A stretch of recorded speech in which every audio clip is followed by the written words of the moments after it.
Hey, folks, welcome back to our third Twitch stream. So, today we are with the Comrade Chef, where we talk about making kimchi, which is something I don't know anything about. So, I'm excited to learn with you guys. And yeah, I'm glad to see folks are jumping in. Looks like we just lost a couple folks. I think they'll probably make their way back in a second. Um, but yeah, so first off, I want to post that the recipes that Landy recommends and gives us a recipe for are up on our Discord. So I'm gonna, for folks that are not already on the Discord, you can see right now at the bottom of the screen is the link to the Discord. So you can go check it out over there, and that way it might help answer some questions or simply just give you a starting point for trying to wrap your head around what we're looking at today. So that's the first place I would suggest going to check out some material. Um, from there, I'm going to hand it off and let Landy come on. So, what's going on, Comrade Chef? Hey, how's it going? Just getting ready with a bunch of vegetables and happy to start with some fermentation and stuff. So looking forward to it. Awesome. So, first off, for me that doesn't know literally anything, it's what exactly is kimchi? Yeah, so kimchi is actually refers to like an entire branch of sort of a pickled fermented vegetable that comes out of Korea. Um, as far as we know, it's upwards of about 3,000 years people have been doing this. We suspect we have some evidence that they may have been doing something similar to this even longer than that, which is pretty impressive. But it's one of the oldest um, food preservation techniques still widely used today. Awesome. But it's the process for it actually. I think it's called like gimjang. I don't speak Korean, so I'm not entirely sure. Don't quote me on the Sure. translation of that. But like that's the verb of to make kimchi. And there's a traditional kimchi that's like recognized by South Korea and the world over. But there's also um, you know you can kimchi as though it's a verb. You can kimchi almost anything, which is a really useful preservation technique for keeping food through the winter. Awesome. So yeah, I was going to ask how well it keeps, but I'm guessing pretty good given that it is a Hey, fermented food. yeah, extremely well. Kimchi that you make at home, I wouldn't recommend hitting that 1 year mark necessarily, but I mean that's definitely plenty to get you just through the winter. And the other thing that's really great about fermented foods, and especially kimchi, is that like it's a really good use for vegetables, like the parts of the vegetables that you wouldn't otherwise necessarily want to eat. So we'll get to an example of that today because I ran out of beets for my recipe and I substituted a really interesting thing that we'll get to when we get to that part of the recipe. Cool. So, before we get going, you would want usually when we do these, we ask people to chip in money to folks that are um, taking their time to teach us stuff that we don't know. And you had wanted to support a mutual aid organization. Could you tell us a little bit about that? Yeah, so there are several mutual aid organizations here in Pittsburgh. Some of them, like sort of have anarchist and some of them have more nationally recognized things like Food Not Bombs. The one that I do some work with sometimes when I'm available is a place I think called Rice Pittsburgh. And what they do is they show up and they give food, clothing. Camping supplies and things like that to houseless folks here in Pittsburgh, on the North Shore especially. Awesome. Cool. Yeah. So I will hand it off to you, and I'll probably pop in every once in a while and ask some questions because I will be wondering what you're doing most of the time. So, All right. so it's all yours. Well, yeah, don't hesitate to interrupt me. And if anyone has any questions, feel free to put them in the chat and someone can interrupt me there as well.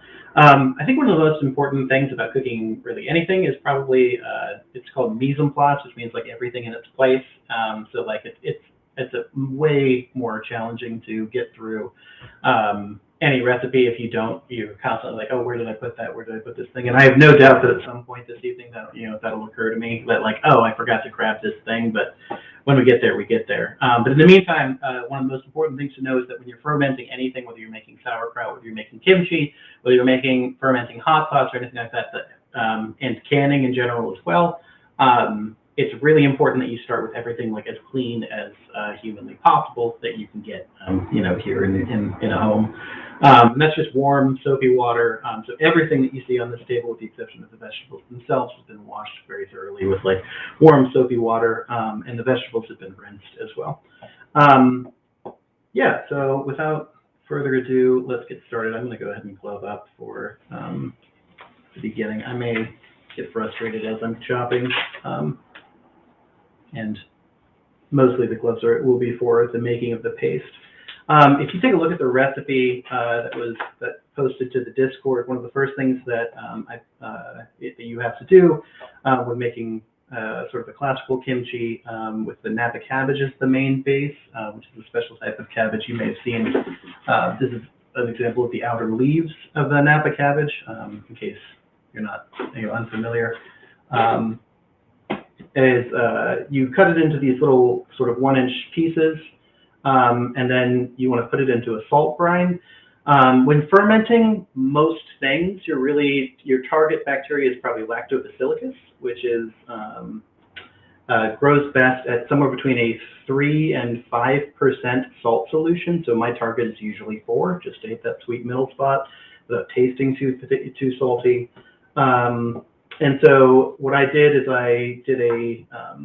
you want to pool, these cabbages are very filled with their own water, and that can dilute the solution if you don't like the final result, and you'll end up with a less salty balance at the end of it, which means that you might grow the wrong kinds of bacteria in there, and you could get sick when eating it. So what I did here is I did I think it was like 60 grams of salt dissolved in water. It was 1.5 liters, so 1,500 kilograms, which should be about 60% or so. And then you chop the cabbage and you massage that into it and you let it sit in the refrigerator for a little while. But we didn't have 6 hours for the stream, so I went ahead and did that ahead of time. So I'm just going to go ahead and take it from here, and I'm going to pour it out into a colander and another bowl because I actually want to preserve that liquid brine for a little bit later. Let me go ahead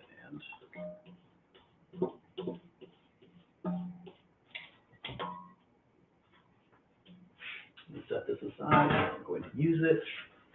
And what I'm doing right now is I'm pressing all of the liquid out for now because I don't want to water down the chili paste that we're about to make before we get to it.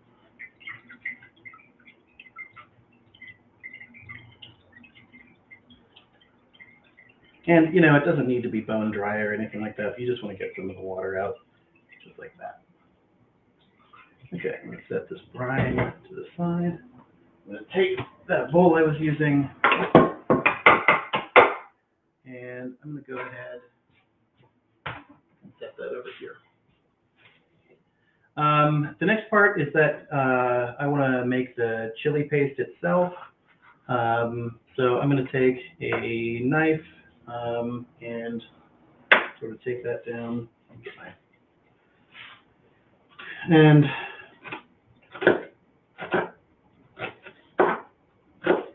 it's I can't stress enough, if you aren't sort of naturally a cook or like you spend a lot of time in the kitchen or anything like that, everyone still has to eat, but if you're not really a big fan of cooking, I can't stress enough the importance of having a sharp knife and just like I don't know, it's just a lot easier to chop. I think makes it a lot more interesting, or just a better time for all. Also, the sharper the knife, honestly, the safer the knife. Not only because the knife then behaves the way that you expect it to, which is that it cuts when you expect it to cut, as opposed to like being stuck on something.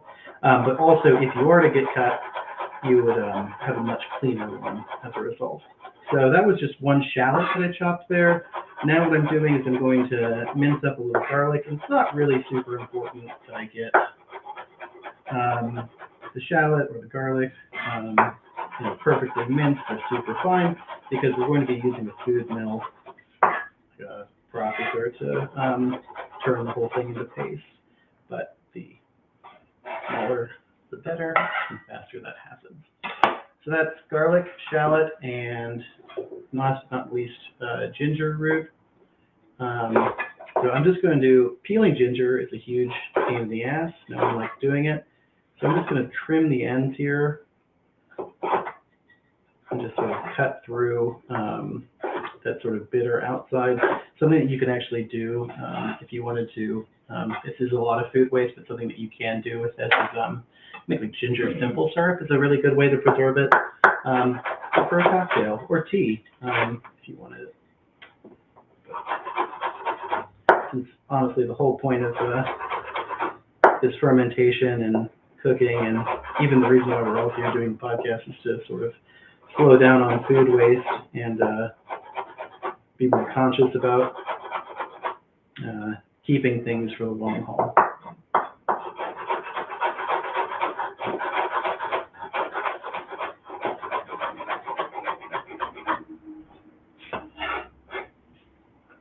That's about enough ginger right there.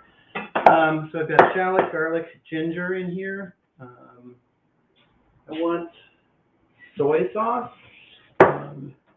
A lot of traditional kimchi is made with fish sauce as well as some soy sauce, which is nice, but for the last year, I've been a vegan, so just trying to avoid it. It's not the most important part of the recipe, Hey, so Landy. I feel like we can cheat. Yeah, what's up? We've got a question. What does kimchi typically taste like? I know you said there's a wide variety of ways it can be done, but like, how would you generally describe it?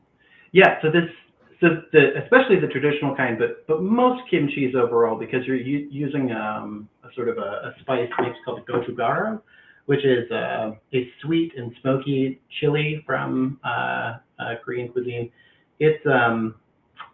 It's usually spicy, and you can control the spice levels when you start to make it. But it's spicy. It's got a lot of umami flavor from either the fish sauce and or the tamari that you're adding into it. Very bright because of the ginger, and the best kimchi, despite being fermented, still is pretty crunchy. And texture is like really big for me. Yeah, I guess spicy, sometimes a little bit sweet because of the fermentation, and then a lot of umami flavor to it. What I'm using here now is this is live chickpea miso. So this live miso has been already fermented with lactobacillus, and actually that's going to not only add a lot of umami flavor to the recipe that we're making, but also going to really kickstart the fermentation process to be a lot faster, which means it might cut down the time that it takes to actually ferment by even as much as a day. Last but not least, they use gochugaru traditionally, but there's also this thing called gochujang, which is a fermented version of gochugaru, which is sort of already ground up and turned into a paste. Now this was fermented hot chili paste. It has been fermented. It is no longer a live ferment. So that's just information, I guess. Can you spell that for us? Just Yeah. because it's a little hard to tell the difference. Yeah, absolutely. Gochujang is Gochujang, and you can get this definitely at any Asian stores in your local area, but like also lots of our local grocery store sells it in the Asian cuisine aisle. It's actually something that I'm really interested in, either making miso paste, making gochujang. Ultimately, I think what I'd love is to gather some friends together and like turn this into like a regular cooking show where we go further and further back under the assumption of like where supply chains are disrupted. But for the moment, I didn't make any gochujang from scratch, so instead we're going to use this store-bought version. And another question, can you ferment meat as well, or are we going to be doing that today? You can ferment some meat. There's a traditional type of kimchi that uses squid. You can also do fishes, and there are other cultures that do other types of fish. I think there's one in Finland where they like kind of bury it in the yard after salting it for some number of times. I've never tried that one myself, but seems interesting. Um, yeah, but we are not doing that today. I think we're going to stick with just vegetables. I'm using a tablespoon measure here. I did a tablespoon of the miso, about a tablespoon of the soy sauce, and I'm doing 1, 2, I think it's 4 tablespoons. If someone could check out the recipe and confirm for me, because I thought I had that memorized, but now I'm not sure. 3, 4. And, you'll notice in my recipe I use a lot of different versions of measurements, which is probably annoying to some people. But if it's written out in the gram or kilogram, it's probably because it's important that you get that as an accurate amount for the fermentation process. But if it's written in like, I don't know, a tablespoon or a dash of this or anything like that, you can bet that like it's not super important that you are perfectly accurate every time with that. So that number was 4 tablespoons. Nice. So you got that. Someone also asked if you could explain some of the benefits of kimchi over maybe other fermented foods. Yeah, absolutely. That's actually a really interesting question. So one of the things that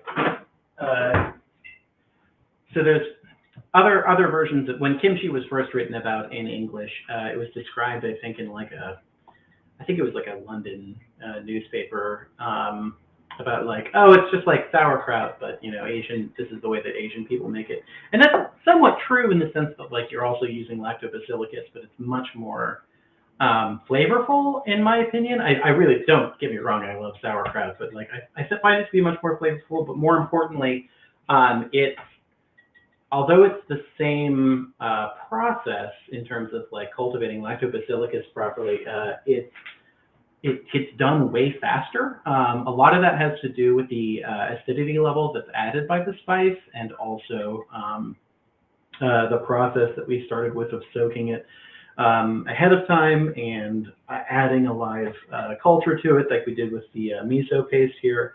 All of those things combined to like, well, it takes, it could take up to 2.5 months to make a really nice batch of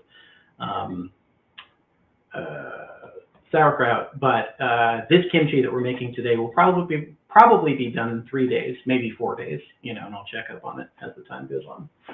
So that's a huge benefit. And then eating in fermented foods in general, it's just really good for your gut health. Really aids in the digestion. Also, obviously, the whole point. My favorite part of it is just that it preserves food, and it also finds uses for food that would otherwise go to waste. So, what I'm doing now is I'm going to take this mixture that we made. I've got a food processor set up. I don't have a cord long enough to bring it over here, so I'm going to dump it in. I'm going to pulse it twice, and then I'm going to bring it over for you as a consistency to see. Probably going to need this in a second.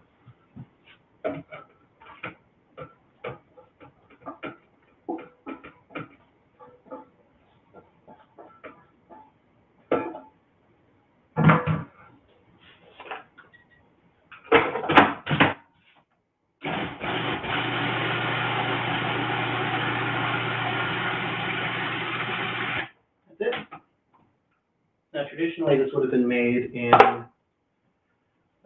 with something that's sort of akin to a mortar and pestle, but that takes a long time, and no one wants to watch me grind spice for 3 hours. Take this out, set it here. So I just want to make sure I get all of that. I'm going to use every bit of it to.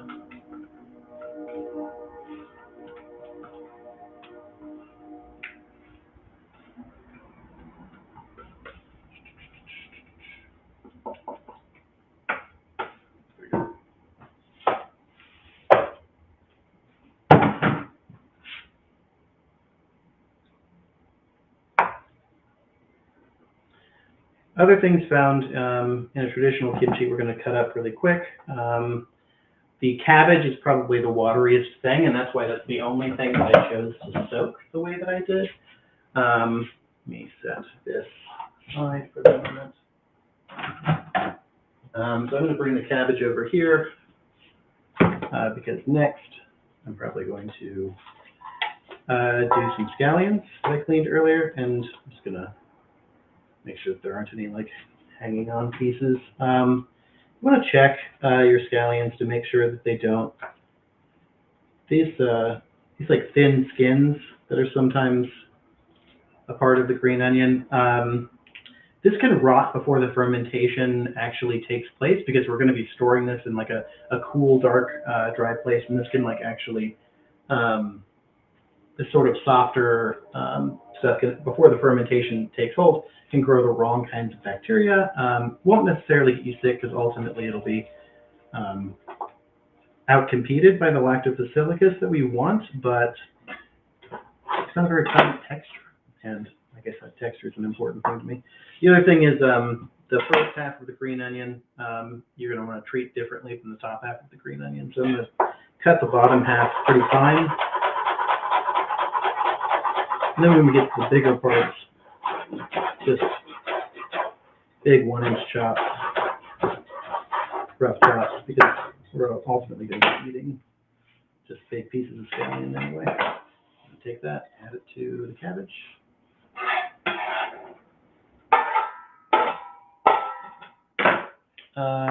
Next up is a daikon radish. Any radish will actually work just fine. Daikon in particular is the first recipe is like really traditional, so that would be the radish that was grown in the region at the time. And I'm using a Japanese mandolin because it makes it much easier to get an even cut. Evenness is not super important when making kimchi, but it does guarantee that all your kimchi ferments at the same rate. And we're going for like a sort of rough matchstick kind of consistency here. You can see that. So, Landy, I've got another question for you. How is kimchi typically eaten? Like, what's it paired with? Is it usually used as a topping, or is there a variety of ways that it can be consumed? Yeah, definitely a variety of ways. American kimchi is often like just sort of like served on the side of dishes or on top of dishes, but there are some more traditional dishes that are made like almost entirely of kimchi.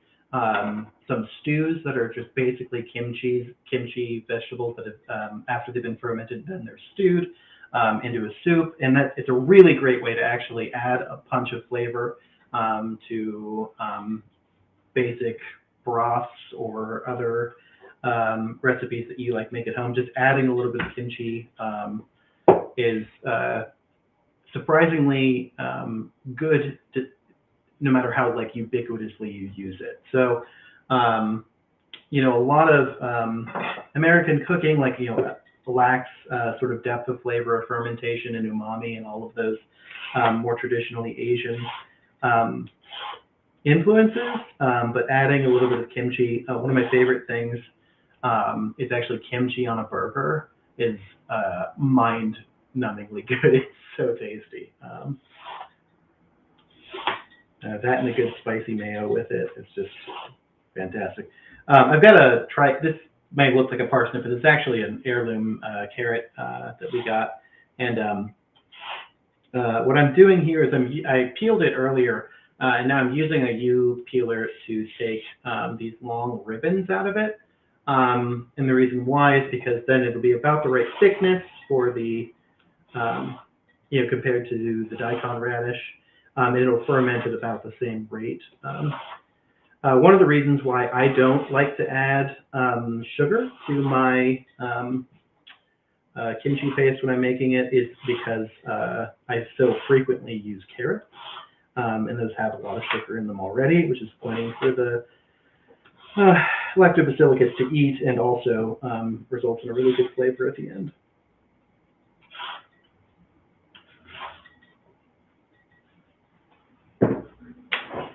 So I've got all these ribbons, and just like the sort of tops of the scallions from earlier, I'm just giving them a rough, like, kind of bronze chop, just like that.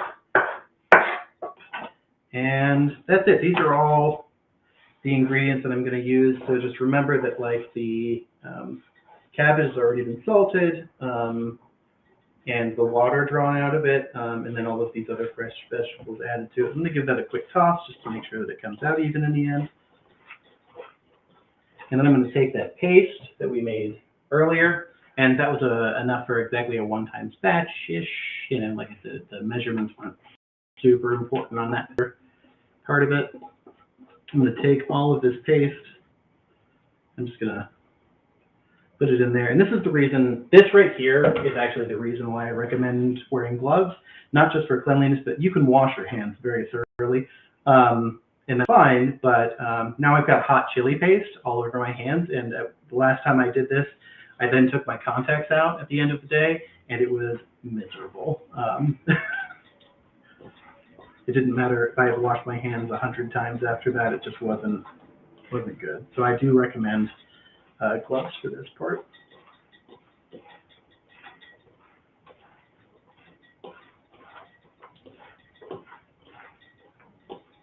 So you can see really getting that coating sort of all around there. Making sure that none of the vegetables are uncovered. And they're still pretty wet, like they're still pretty damp in here, and that's good. And they're going to actually continue to release water as they ferment. And as that salt seeps into them and pulls salt out of the carrots, out of the daikon, out of the, and then, you know, the radish, or the radish and the cabbage. That's what the word I was looking for. Okay, I'm going to remove one of these gloves. And this is kind of, we're going to start talking really quickly about the equipment that I use for actual fermentation. Traditionally, this is done in like a sort of a stone crock, or made out of ceramic crocks are also you know, really important. I'm going to use glassware for this, and I'm just using like a big, this is a, I think 64 ounce ball jar. And when fermenting and canning and basically doing anything, you want to try and get as little on the outside rim as possible, because you don't want that under the lid to either A, rust the lid if it's going to be a metal ringed and canned vegetable, or if you're fermenting something, if you get anything on this sort of outside rim here, that can actually mold during the process. That's not going to ruin your kimchi, but it is going to create, you know, mold spores in your house, and it's not really great for any purpose. Just showing the consistency of the kimchi here. It looks really good already. I'm really excited about it. This part of the process, I'm going to put some in, just like that. And then I'm going to take, this is just like a sort of a ramrod kind of muddler, and I'm going to press into all the corners. And I'm going to do this for the whole process all the way up the jar. And the reason why is because you want to remove as many air pockets as possible. The bacteria that we don't want usually thrives on oxygen, you know, prefers oxygen. And the lactobacillus that we do want does not. So that gives it an advantage over the other bacteria when it's competing.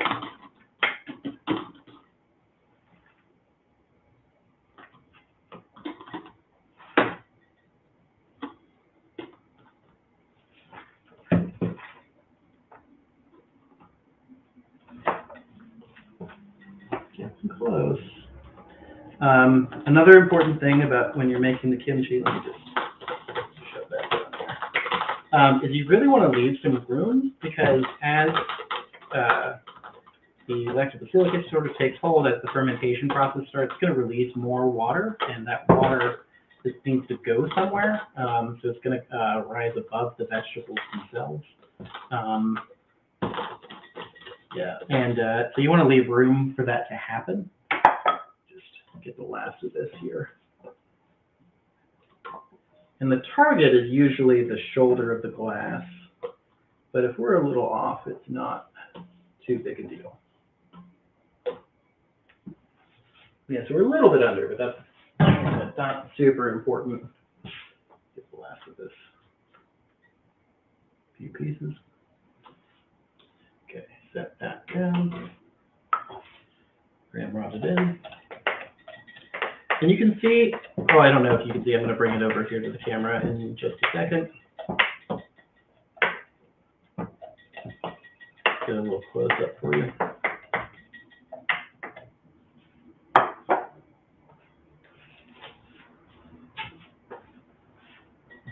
Okay, so let's see.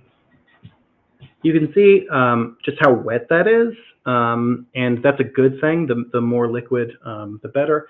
But our goal is to have basically anything above the water line is probably going to mold, and doesn't ruin your kimchi because again, like further down there's no air pockets, so you'll just have to throw away that top layer. But the whole point of this is to not throw away vegetables, so that's why we saved the brine from earlier. So I'm just going to take the tiniest amount of that. And again, this is that salt solution brine that should be plenty, I think. Press everything down below the water line.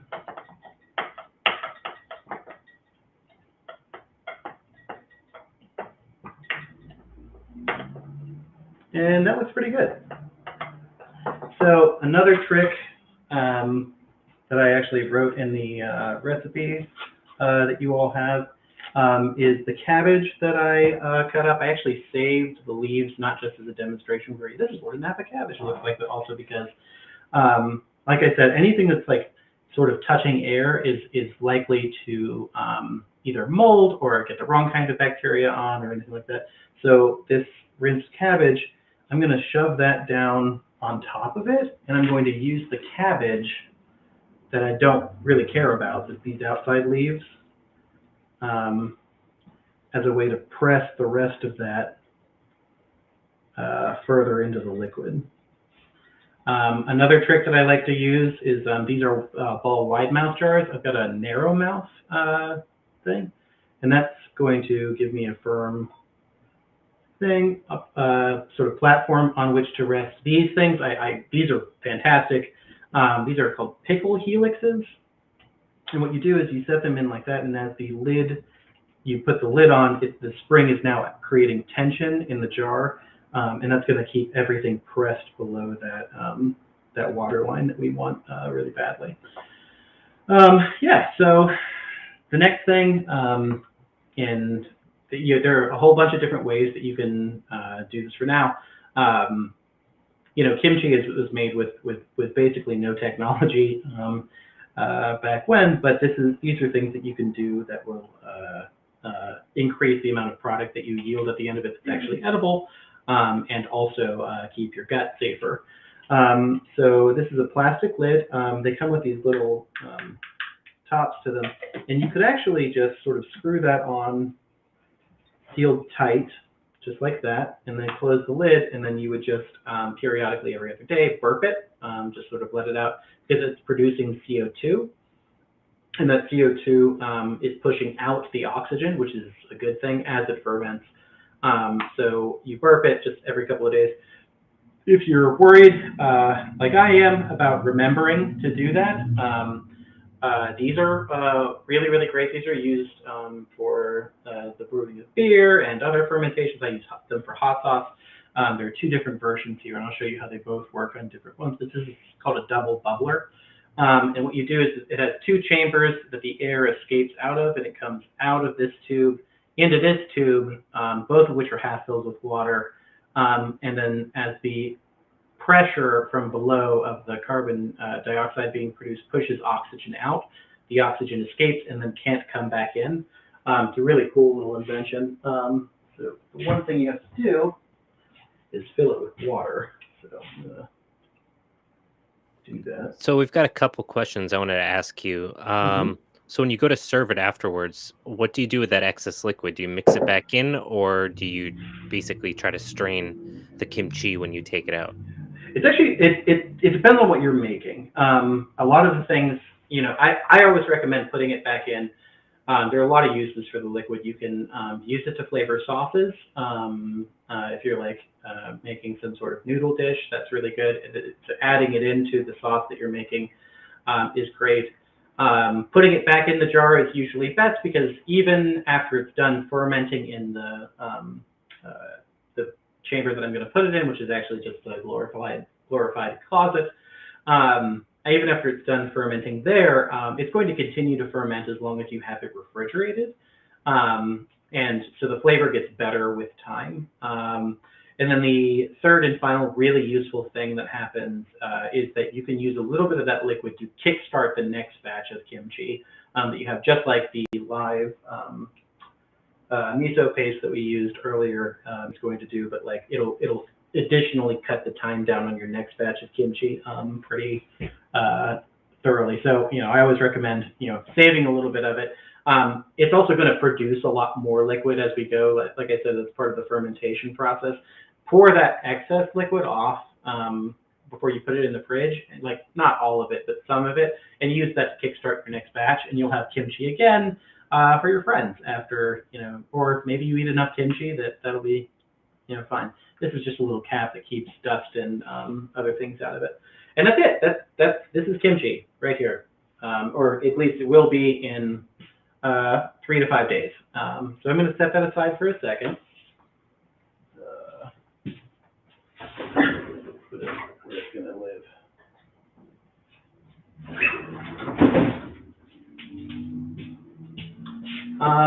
Yeah, and so I do have one other recipe that I want to do. We only used half that daikon. Fortunately, I've already actually done all of the, what was I going to say? I've already done all the knife work, so this next one's going to go a lot faster. So I got another question for you. Please.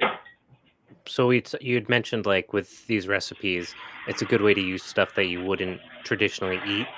Now, what does that do for like the nutritional value of these types of foods, and as well as how does the fermentation affect like the digestibility and the solubility of the nutrients? Mhm. So the fermentation process, that's a really great question. The fermentation process is going to actually render a lot of things that would normally be too tough or normally be not as flavorful, but still nutritionally valuable, edible. It's not going to render something like, I don't know, tree root edible. I mean, I guess it depends on the root, doesn't it? But it's not going to like magically turn, a poisonous plant or anything like that edible. But what it is going to do, and this next part of the recipe is actually a really convenient time for you to ask that because a very dear friend brought groceries to me and my partner were quarantined because of COVID exposure. So a very dear friend brought groceries, and while I was preparing for today's thing, I noticed that I didn't have as many beets as I thought. I needed more beets than I thought I had needed originally in order to make this recipe more even. And so something that I used instead as a replacement, just 1-to-1 in weight, is actually the stems from broccoli. We have a bunch of broccoli in the house, and we'd been looking for something to do with the stems besides just making stock. And so I took that those broccoli stems, and I trimmed it down, and I used this mandolin to cut these beautiful little stems of broccoli into nice sheets. So yeah, it's a really great way to use up vegetables that you wouldn't otherwise use, or alternatively,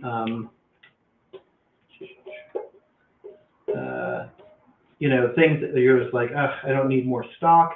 You can actually, you can ferment almost anything. It's a really good way to keep your tomatoes if you're tired of making tomato sauce at the end of the season. That's a really interesting way to do it. Yeah.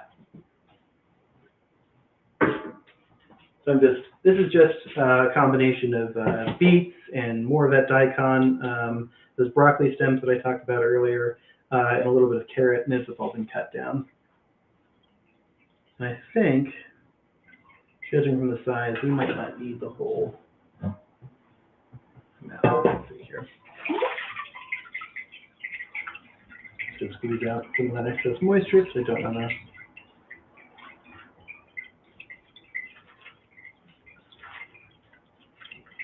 water down the paste I made.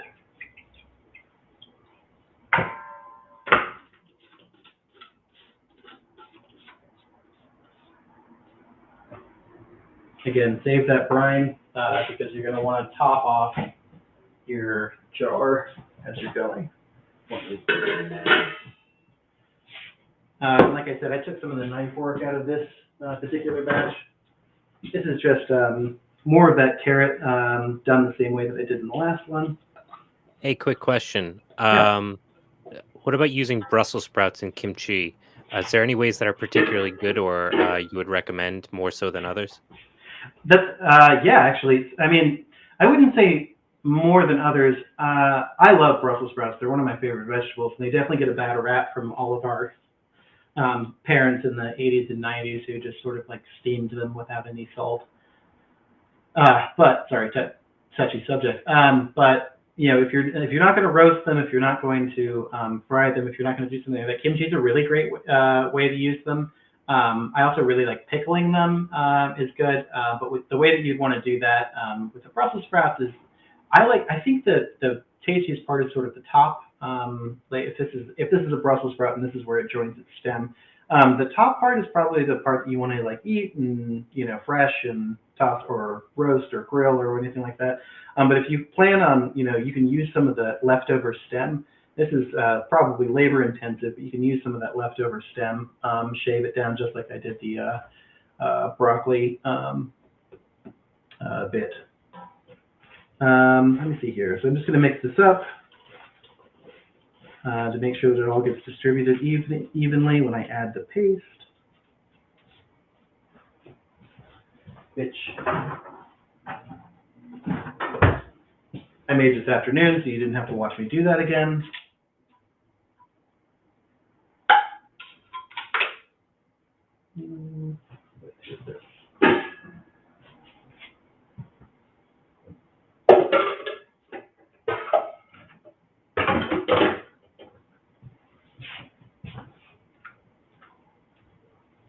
And again, the recipe for this paste, in case you missed it, in case you're joining us later, is along with that PDF that Andy posted in the chat and on the Discord.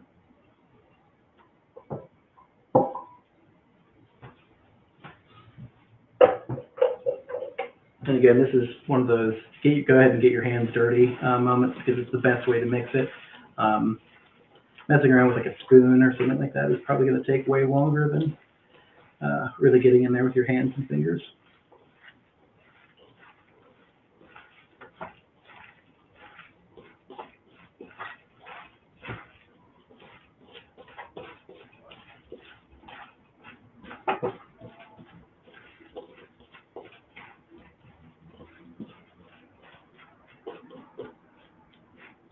It's probably good.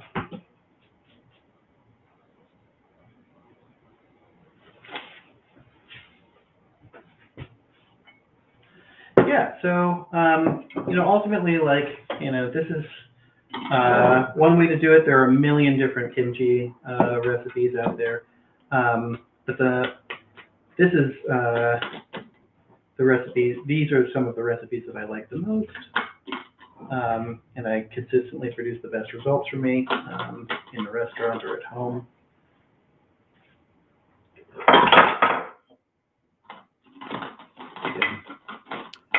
All right, somebody recently made kimchi a few weeks ago, Mhm. and they wanted to know if there's any signs they should look out to indicate that it might be bad. Yeah, okay, yeah, I would love to. We're actually going to I'm going to talk really quick run through the fermentation process here in just a second, I think. That'll be a good time, I think, to tell you what to look out for, when to look out for it, and what could go wrong.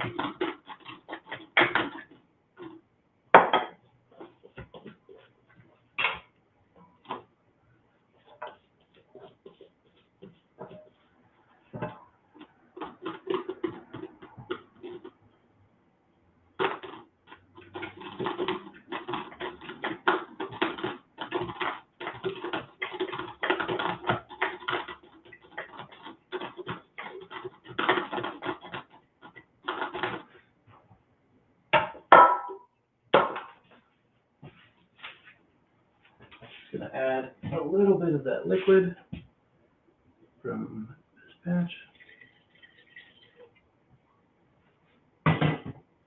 That was a little sloppy there, so I got to dry the outside.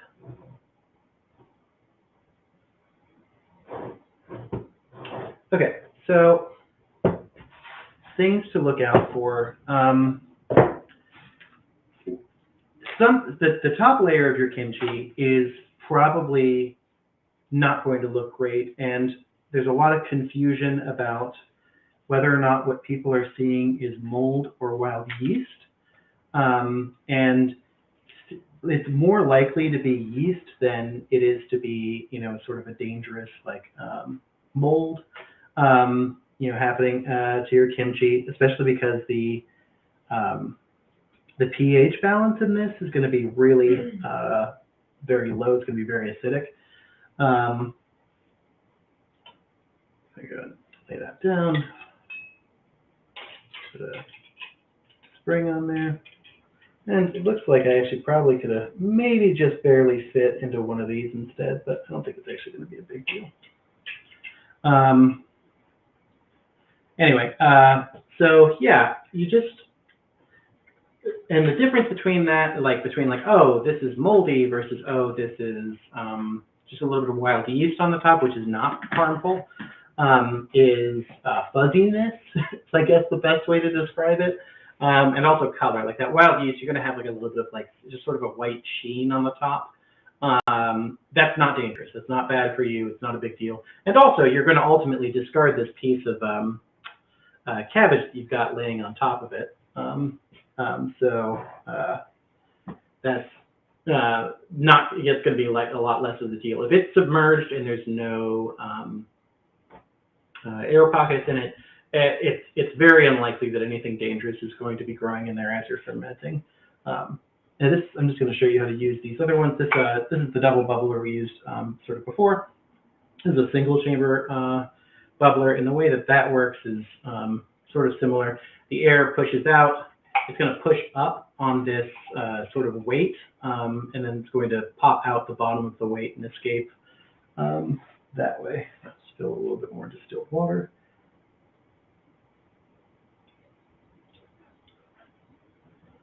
So you can see that air will come up. It'll push this little weight up high enough that eventually it pops, and the air escapes out the oxygen escapes out the bottom, but it leaves the carbon dioxide, which is what's actually applying the pressure to the issue, or to the kimchi. Last but not least, something that I think is a really good tip, I did not do the other one, is to take a piece of tape.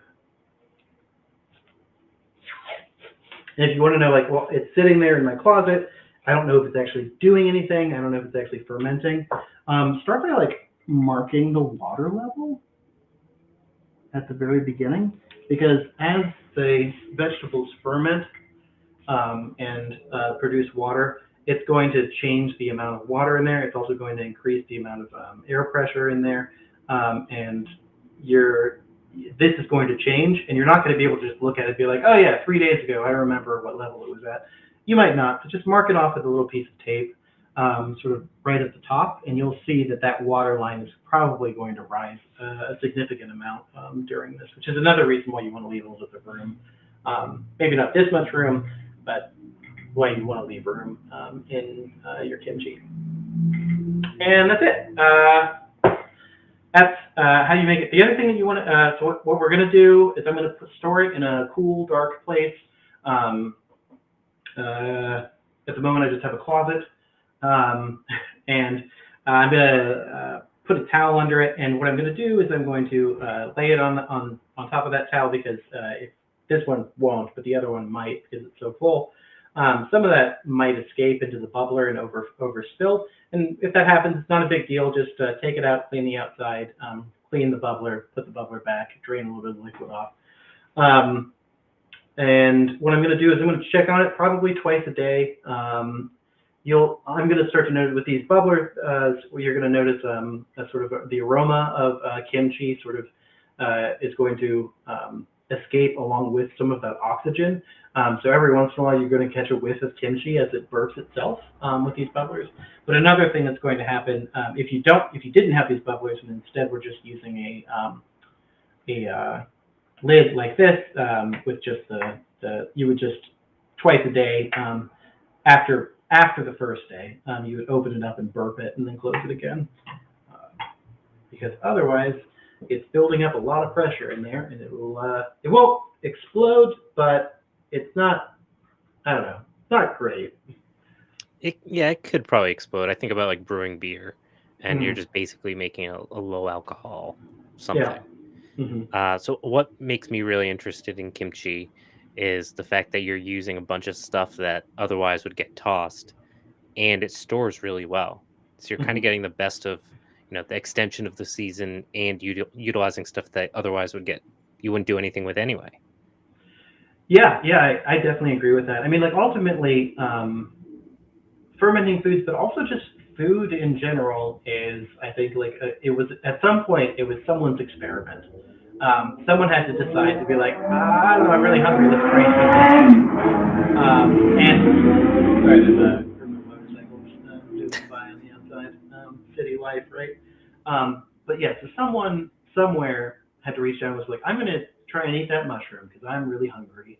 But sometimes that worked out and sometimes it didn't. But then other times, like I'm sure someone like left a bunch of vegetables, I don't know, in a crock over winter at some point where they were trying to store them and keep them longer. And someone figured out that the vegetables on the bottom, where they were submerged in the salt and the brine liquid, those survived, and the other ones, got moldy and got people sick. And so someone at some point figured out that this is a really great way to eat vegetables, and then also a great way to use vegetables that don't otherwise get used. I mean, I can't tell you how many landfills are probably full of broccoli stems, that are perfectly edible, perfectly nutritious. Maybe not the best texture to eat or the most pleasant mouthfeel or anything like that, but if you turn it into kimchi, it's gonna be great. And the same is true with a lot of different vegetables out there, a lot of fruits, a lot of yeah. So and yeah, the main point though is that it's a way to um, keep your veggies, which are 90% of which are produced in a 4 month span or a 5 month span, and keep them through winter, and also add a lot of flavor and good gut bacteria to your diet. Yeah, and I particularly like stuff like what you're doing because versus like canning because canning still requires like some significant inputs in terms of lids and all of the other things that um it's still in the term of what we're describing, this idea of like supply chains. It still Mhm. relies on a lot of supply chains, whereas fermentation has a lot more variety. There's a lot of ways you can ferment things in fairly sanitary conditions without needing to go buy specific items for that process. Absolutely, absolutely. I mean, like I know that I'm using these like bubblers and these lids, but you got to remember these were done in like ceramic bowls, with lids on them. These are done with like you set down a plate on top of that in a ceramic bowl, and then put it on, an airtight lid on it, and it'll ferment the exact same way. You just have to lift the lid every once in a while. These are nice because like they um, I don't know. If I forget to burp it for a day, it's not a huge deal, and it doesn't explode all over my closet. But it is, yeah, it is. Uh, it's allowing nature to do a lot of the digestive work and physical work for you ahead of time, and it's a good way to keep vegetables that might otherwise go to waste. Yeah. You can grow all the produce you want in the world, through the summer and fall, and then but come February and you're out of it because it all went bad. That's a problem, especially in the world of limited supply chains. Yeah, and I have a question that somebody brought up as well. How extreme can you go with like you kind of hinted at it before with the things that you could ferment to make more tolerable, like for example, asparagus stalks, like the bottom half of the stalk that you wouldn't traditionally eat, um, 100% can be done. can be done. 100% asparagus stalks can be done. Um, Even just I'm trying to think of like other really egregious Like examples. mulberry leaves. Uh, I've never tried it. I don't know for sure, so I don't want to say yes, but like I can't imagine why not. Honestly, one of my and this is obviously an edible example of a thing, but it's a really great way. I live in Appalachia, and I'm big into foraging, and so ramp season is something that I look forward to all year. But they grow for 3 weeks out of the entire year, and then they're done. Ramp kimchi is some of the most delicious thing, like the most delicious thing I've ever eaten, and so it's a really good way to take that. Really incredible nutrient and resource and like stretch it out over the course of the year because but always sustain harvest, or harvest sustainably, kids, but do your best not to take any of the roots and only of the three leaves and all that jazz. But brand kimchi is a really good example of like taking something that's available for a very short period of time and stretching it for an entire year. Awesome. Yeah, it's like I said, it's something I've always been curious about, but it seems really intimidating if you're not from, I guess, the culinary world. Or you're just, I guess I do a lot of foraging, but I feel like when you start dealing with fermentation, it's like a whole other animal. So I've never really gotten into it, but it's always been kind of a curiosity. So now I definitely feel a little bit more comfortable with the process. It definitely Uh, is, and kimchi is pretty forgiving. So if you're going to break into fermentation anywhere, I would say kimchi and hot sauce. They're hard to mess up to the point where it's dangerous to you. So I highly recommend this just because like it's not just that you're fermenting them with lactobacillus and all that, but it's also they have a very low pH balance because they're pepper based, hot sauce and kimchi. That's going to also be very helpful in the fermentation process of making sure the right bacteria is growing in there. yeah, and you had mentioned before that you can store it for about up to a year, right? Mhm. Yeah, it's about a 2 year. If I'm pretty confident that if I'm really careful in the conditions of and like actually making it and being very careful about it, I'm pretty sure that can go a little bit past a year if it's like in sterile conditions and like I was at the restaurant or and I carefully monitored the temperature in which it was made, all that jazz. I'm pretty confident that I can make it past a year and it would be fine.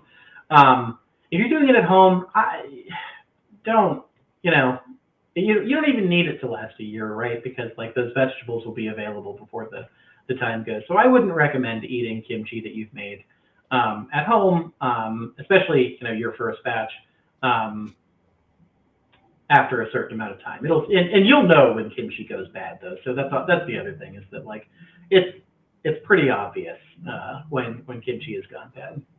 Is it a smell or does it just mold or?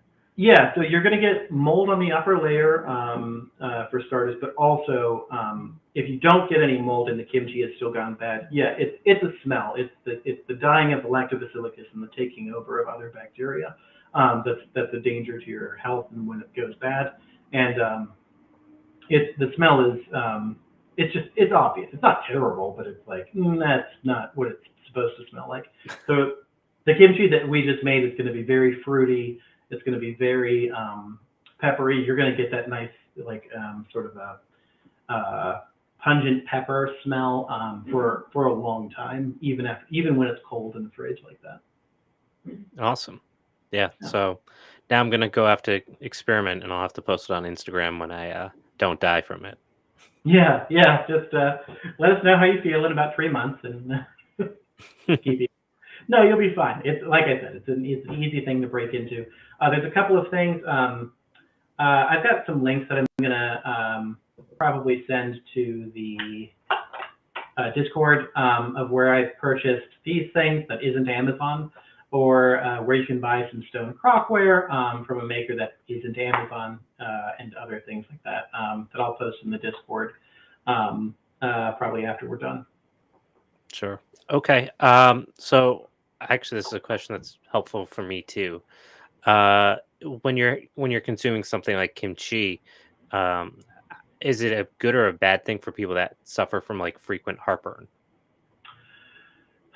Um, I don't personally suffer from frequent heartburn, but I my partner does, and they eat tons of kimchi and seem to enjoy it thoroughly. I think like anything that's going to raise your acidity level in your stomach is probably not great for your esophageal lining, but at the same time, that healthy gut bacteria, that lactobacillus, is going to help digest things a lot faster, easier, and simpler. So I'm not a doctor, and so I don't want to give medical advice. But what I can say from purely anecdotal experience is that my partner, they do have heartburn issues, and they eat all of the kimchi. They will eat all of this, certainly. Yes, and it looks like the person who lives with you also agrees that it's actually good for your gut. Um, Are they in the chat? That's good. they Yeah. they are. Mhm. Uh, so yeah, I definitely would recommend it. It's something people do a lot of or have historically consumed a lot of things, fermented foods across the globe. So there must be something good about them in the long term. Mhm. If anyone has any questions, I guess drop them now. Otherwise, we're gonna wrap this up.